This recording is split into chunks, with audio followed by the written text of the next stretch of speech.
Welcome to TFA Files TV. We are back again with the latest gossip nyaya dziri kupisa dziri kutenderera pa social media. Please like our videos kuti aende kure. Mawo vets back again achidedzera kuti we are fed up with immediate effect. ED must step down. Ari kubira nyika nanaseni week nenesa and PF team evarakashiterera munzwa. We are fed up. We are fed up. We don't want this anymore. Matsotsi in Zimbabwe should stop. Atichadi matsotsi mu Zimbabwe. Pabuda mugodi vamanya vasvika vati tisu. Pabuda mugodi vamanya vati tisu. Pabuda chino vamanya izvezvi oil yakawanikwa kumuzarabanu. It is said we have got the best oil in Africa.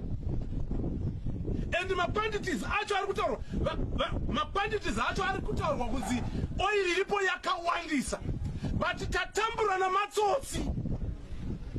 Idi muzukuru wangu ende kana akasateerera shoko randamutaurire 2023 hayambuki.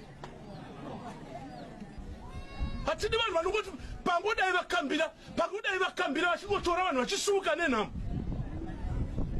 Idi has got a very I'm sure mazvinzwira mega zviri kutaurwa nemaovheti ari kudedzera kuti hatisi kudzora tsvimbo nekudi kudo rabata kumeso. Munongoziva mega zviri kuitika muZimbabwe. Vese vanhu vari kudedzera kuti ED must step down.